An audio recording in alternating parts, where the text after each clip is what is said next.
político de este martes 14 de junio. Buenos días a quienes se unen a la audiencia de RPP para escuchar a ampliación de noticias y escuchar lo que nuestros invitados nos explicarán hoy sobre temas de actualidad. Pero comenzamos estas 2 horas yéndonos hasta el norte, Chiclayo, donde estamos en contacto con nuestro compañero Henry Urpequia en la causa de un sismo que se ha producido recientemente. Henry, buenos días. ¿Cómo estás, Fernando? Muy buenos días. Efectivamente, un movimiento sísmico de regular intensidad se ha sentido en toda la ciudad de Chiclayo aproximadamente a las 7:55 de esta noche. De esta mañana, los ciudadanos chiclayanos que se aprestaban a salir a trabajar y algunos que ya transitaban por el centro de la ciudad de Chiclayo se mostraron sorprendidos con este movimiento sísmico que duró muy breve tiempo, pero que sin embargo se sintió un remesón muy peculiar. Vamos a indicar que todavía las autoridades de defensa civil no han reportado la zona del epicentro, sin embargo por ahora no se presentan mayores alcances de daños a las viviendas y también otras consecuencias. Repetimos entonces, un sismo de regular intensidad se ha sentido en la ciudad de Chiclayo y en otras localidades de la región Lambayeque a promediar las 7:55 de esta mañana. Volvemos, directo en directo, RPP Noticias. Muchas gracias, Henry, y qué bueno saber que no ha habido daños personales y tampoco materiales. Ahora sí, buenos días, Armando Canchanya, listos para la ampliación de noticias. Aquí estamos, Fernando, ¿cómo están, amigos? Muy buenos días, y vamos a ver si esto se ha sentido un poco más allá también, no sé, en Trujillo o algunos lugares cercanos. Pero no es por clarividencia que hayamos invitado a un congresista precisamente chiclayano que quizá ya tuvo algunas referencias sobre sus parientes y sobre sus electores, sobre ese sismo en el norte. Hablemos sobre otros sismos más bien, no tanto naturales, sino políticos, sociales, económicos. Señor Velázquez Quesquén, hoy tiene un día muy activo usted porque hay pleno en el Congreso. Sí. Temas principales para hoy en el Congreso. El día de hoy, buenos días a todos. Es muy inusual que en el norte, especialmente en Chiclayo, pueda haber este tipo de movimientos telúricos, pero espero que todo esté tranquilo en Chiclayo. Hoy día, si hay una asistencia sustancial, hoy día debemos estar insistiendo.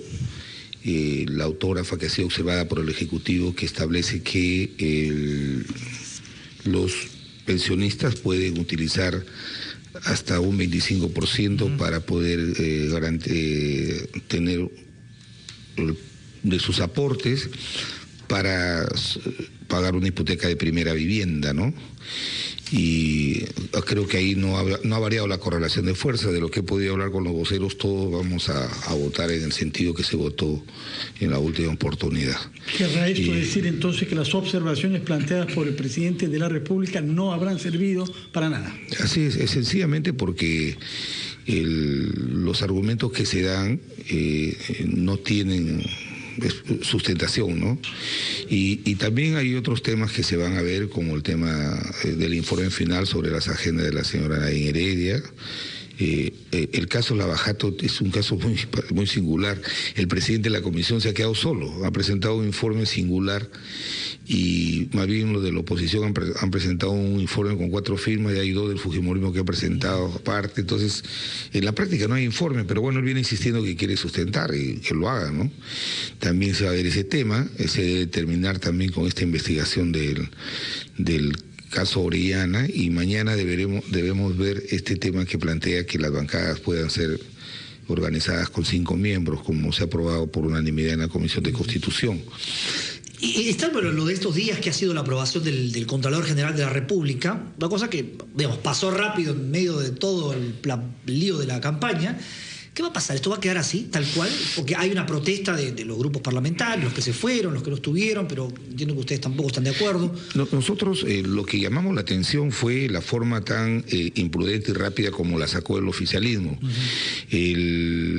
La Constitución establece claramente que el que propone al Contralor es el presidente, pero el que lo designa es el Congreso. Supone eso que el constituyente ha querido que el Congreso haga una evaluación de la persona que se propone, porque el Congreso en este caso como en ningún otro, que con atribuciones que la Constitución le consagra, no pueden ser de ninguna manera mesa de partes. Por ejemplo, cuando se eligen a los miembros del Tribunal Constitucional o de la Defensoría del Pueblo, hay un proceso de evaluación. Y lo que nosotros con la bancada fujimorista pedíamos era lo que se hizo el año 90 con la señora Carmen Igaona, que se formó un grupo de trabajo y le evaluó una semana. El 2001 con Genaro Matute, donde Henry Piz presidió un grupo que lo evaluó. Y en el caso del gobierno nuestro, con el Contralor que se acaba de ir. Entonces, aquí había un ambiente de querer pasar las cosas rápido, al extremo de que esta denuncia se presenta el 3 de junio. Y lejos de haberle entregado al presidente del Congreso a todos los voceros para informarse y documentarse, le entregan el mismo día. Entonces, díganos, por favor, para quienes no están enterados, ¿cuál es esa denuncia? ¿Cuál es el tema de esa denuncia? Que nos recuerda era una denuncia que mire lo que ha pasado en los próximos días. El denunciante retiró la denuncia. Pero los hechos están ahí.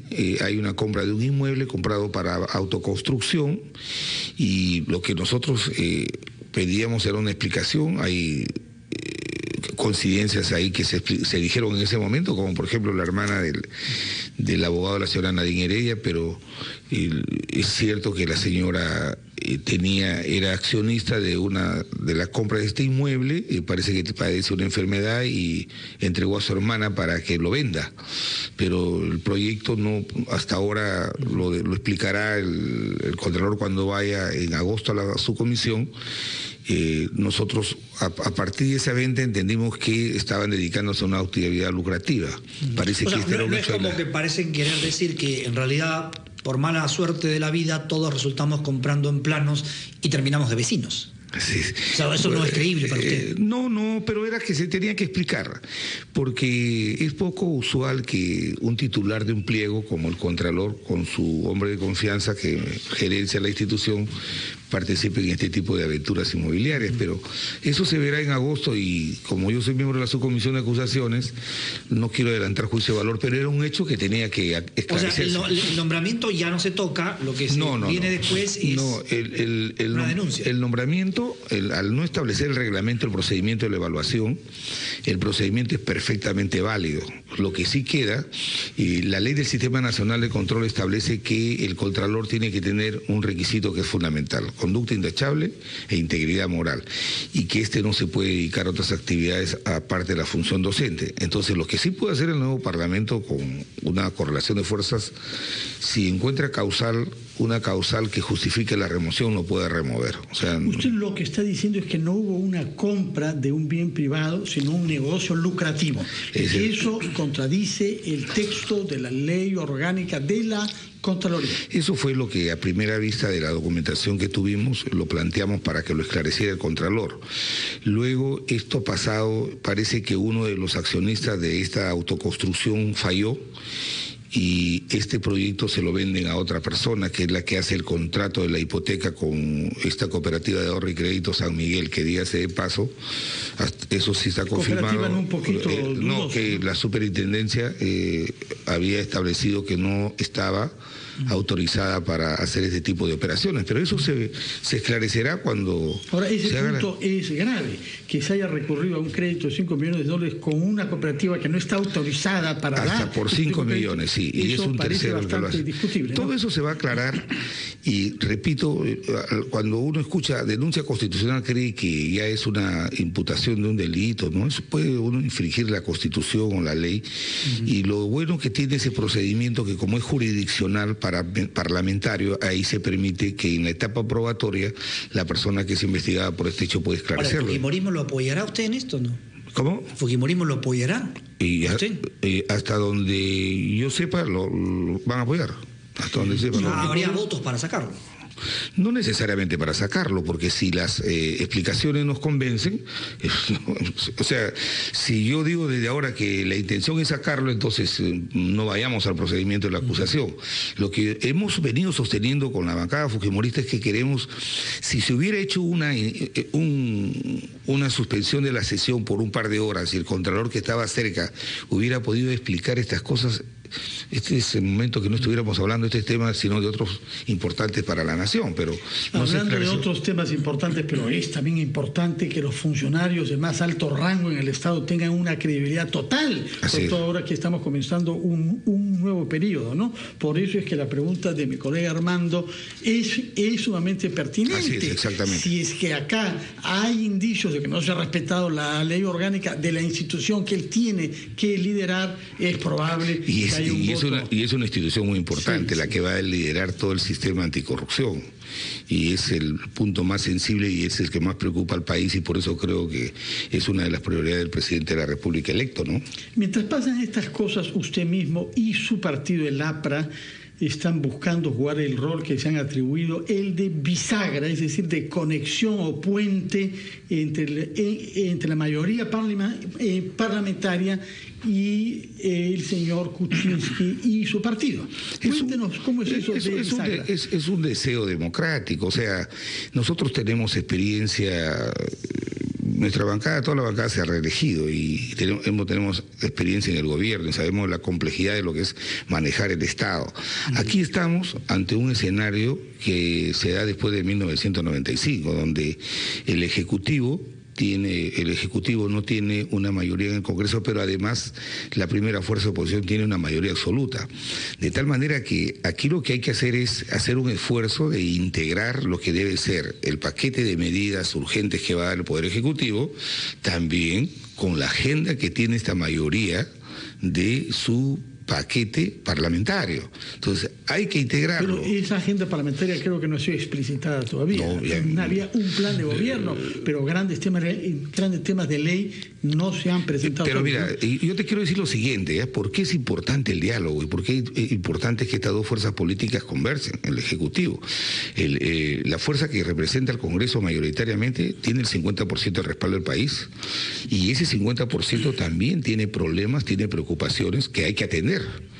Entonces, aquí lo que hay que ir no es que a uno se imponga al otro, sino lo que pasa en los parlamentos modernos. Las oposiciones colaboran. Hoy día, en Estados Unidos, por ejemplo, el gobierno del presidente Obama no tiene mayoría en el Parlamento.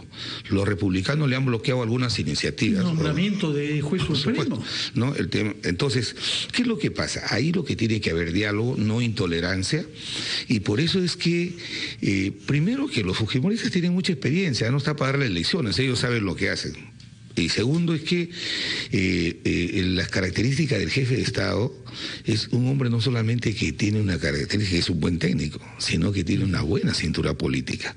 Entonces, yo creo que cuando a veces modestamente le queremos dar algunas sugerencias, él tiene mucha experiencia, pero... Nos ha hablado sobre el marco general, tenemos que hacer una pausa, congresista, y después de la pausa quisiéramos que entremos al detalle de qué es concretamente lo que ya viene haciendo el APRA y qué es lo que puede hacer para que todas estas intenciones que nos ha explicado puedan realizarse. Pausa y regresamos.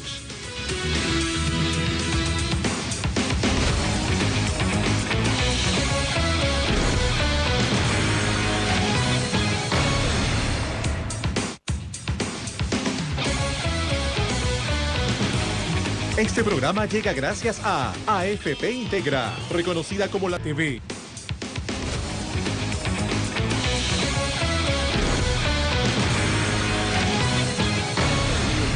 Reelecto Javier Velázquez Quesquén, chiclayano de origen, que nos está explicando cuál es el rol que se propone jugar el APRA como bisagra entre Fuerza Popular y PPK, en general buscar armonía al servicio de la eficacia de nuestro Estado.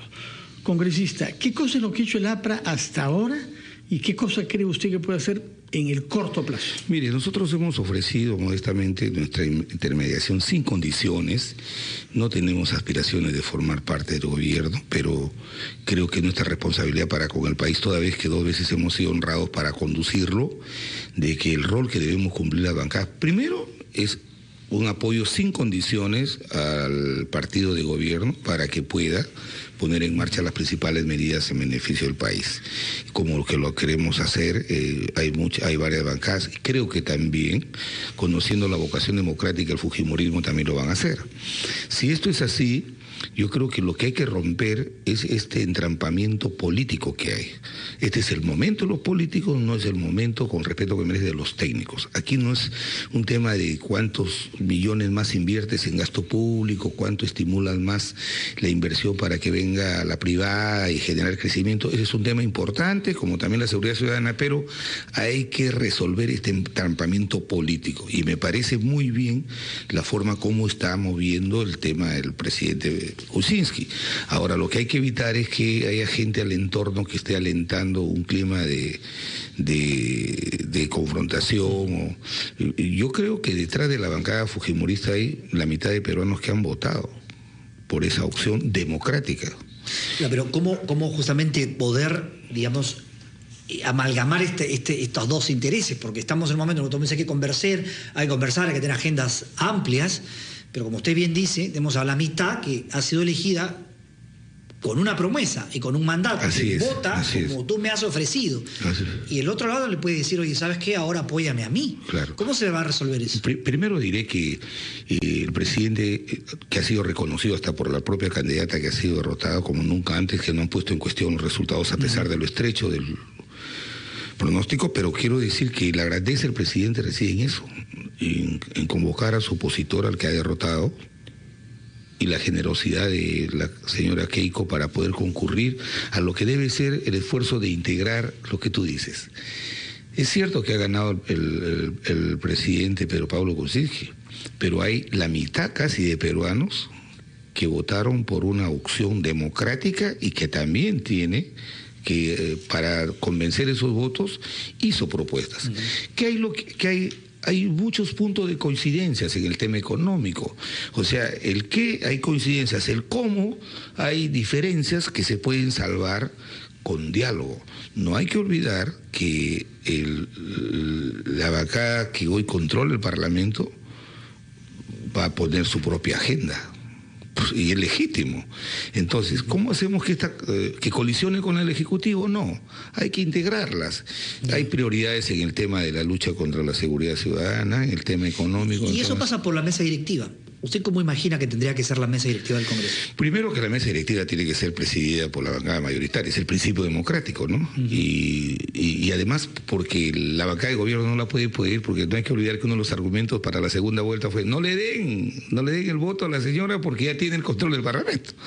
Entonces, si el argumento era de que nadie podía concentrar el poder, la bancada oficialista no puede pedir que le den la presidencia del Congreso. Entonces, ¿cuántos vicepresidentes deben haber? Los mismos. ¿Cuántos? Los tres que hay, son suficientes. Los tres que hay son suficientes. ¿No deben ser repartidos entre las bancadas principales? No, yo creo que ya es un tema de opción política. O sea, el fujimorismo, con quién se cree que se siente más cómodo conducir el Parlamento, porque va a ser un Parlamento de oposición democrática.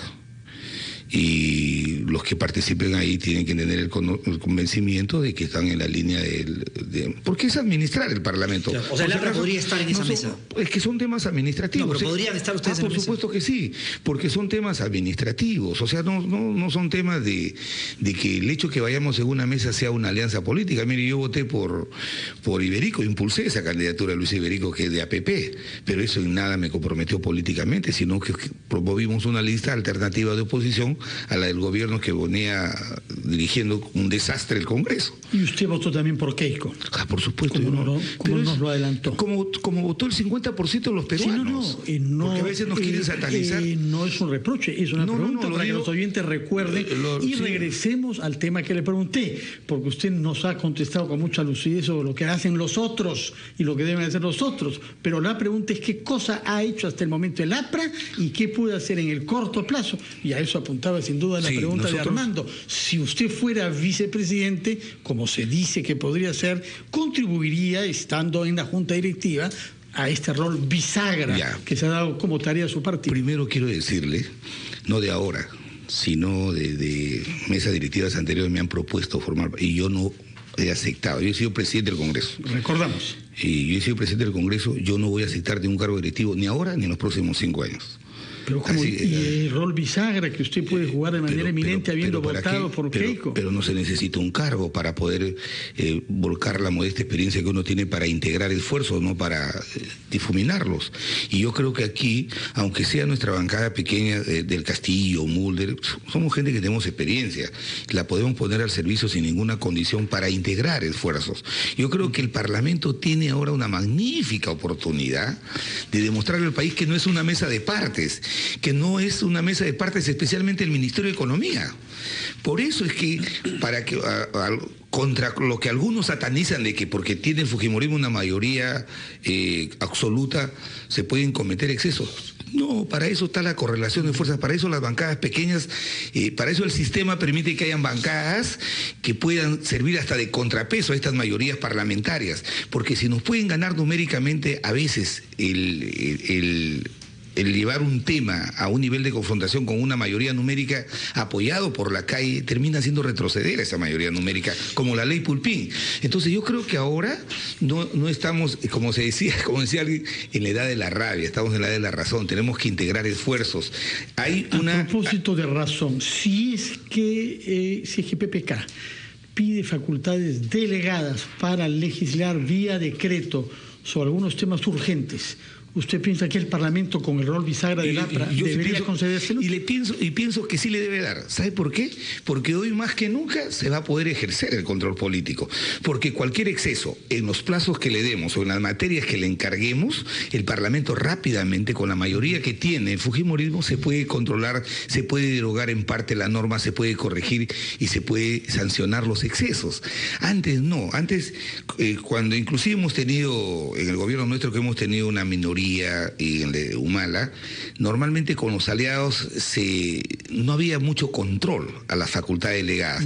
Pero hoy día sí considero que es necesario y urgente que se implementen las primeras medidas con la mayor velocidad que los debates a veces... Y para terminar hablando sobre temas concretísimos, si es que le pidieran a usted que sondee con los fujimoristas sobre la posibilidad de que el futuro primer ministro pida facultades delegadas, ¿usted jugaría ese rol bisagra? Todo lo que sea beneficio del país lo haré, y lo haré en forma transparente, sin ningún tipo de condición, interés particular, ni partidario, sino creo que ahora al APRA, y en mérito también a la dura lección que hemos recibido en las elecciones, creo que nuestro papel tiene que ser contributivo, colaborador, porque ese es el rol que debemos tener hoy día a la luz de cómo se presenta la correlación de fuerzas del Parlamento. Solamente chiquito, ¿el caso de este gobierno se puede llevar al Congreso, una comisión investigadora?